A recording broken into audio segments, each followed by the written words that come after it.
So if you haven't heard the news already, Adobe announced that Adobe Animate is being discontinued in March 2027. I was originally not going to make this video as I don't have that much experience with Animate besides making little animations for college or whatever. However, I do recognize the impact that this program has had on so many different things, whether it's the animation industry or online entertainment with animations and games and all that cool stuff.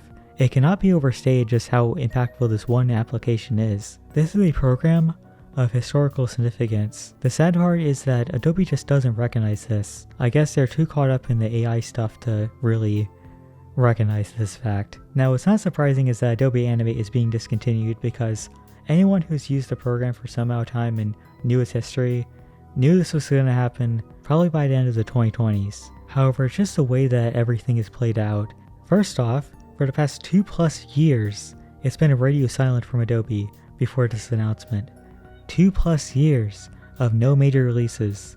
Instead, all we got were security updates, not even bug fixes, just security updates. Like, it wouldn't be that bad if we just got some bug fixes here and there. If you've ever used Adobe Animate, you know that this program is plagued with bugs. So much so that if they never released any new content and they just came out with bug fixes, I think people would be pretty satisfied.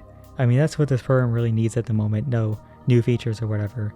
But they didn't even do that. And then even before that, back when there were still new releases of Animate coming out every year, anyone who's used the program for a significant amount of time could tell you that they were neglecting that program. And then, on a random Monday in February, they told us that Animate was being discontinued. After all of that radio silence, after all of that neglect for so many years. So it almost kind of comes as a shock because, well, I wasn't expecting them to really acknowledge the program's existence again, to be honest. Adobe Animate being discontinued, it's whatever. Like, it might as well have been discontinued 2 years ago. It's really felt like just abandonware for the past 2 years.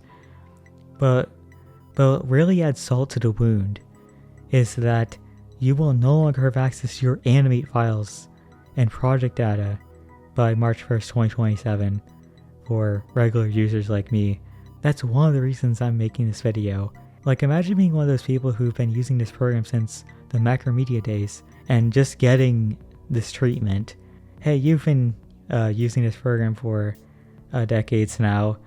Here's a big slap in the face for being a paying customer.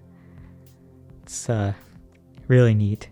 Now, I'm also making this video because it feels like the end of an era. It's almost like the second death of Flash. First, the player dies in late 2020, and all of that Flash media just gets thrown to the shadow realm. Luckily, Flash emulators like Ruffle exist, but there's still so much Flash media that's just lost to time. Like, so much internet history was lost from that. But now the program that was used to create all of this stuff, the authoring program, is now being discontinued. And that just really hits hard as someone who's grown up with Flash media, to see the program itself finally go out. And it's in such a sad way too. Like, in an ideal world, if it wasn't owned by Adobe, or if Adobe wasn't Adobe, it would have been made like open source or something like that. It would be given to the community. Like, just imagine if this program was given to the community instead. Like, suddenly, after years of neglect, new life would be breathed into this program, and it could become, like, this program has a ton of potential. It's just that it's owned by Adobe, so they are wasting it instead, just focusing on AI stuff and whatever. Like, this program has a ton of potential. Even Flash Media has a ton of potential even nowadays. There's not really any program out there that quite fills the hole that Adobe Animate has left. Like, there's animation programs and there's programs to create games and stuff, but you know, there's nothing quite like it. I hope I'm explaining it. I'm explaining it pretty poorly. And I haven't even mentioned the power of SWF files. Like, you can share, for example, animations with interactivity with your friends, and those files will just be like in the kilobyte range. Like, these are pretty tiny files, especially helpful back in the day when internet speeds were slower. But I'd say they're still useful nowadays. Like, if you can keep file sizes small without losing quality. Like, it's also vector based, so without losing quality, infinitely scalable, 4K looks as good today as it did back then. Like, that's just something magical. Like, I'd love to see something that can fill the niche that Adobe Animate did. Not just Adobe Animate, but Flash Player. I wish something could fill that niche. I probably missed out on a bunch of stuff, but I've been recording for 25 minutes and I want to get this video out before I hit this slumber, so okay, later.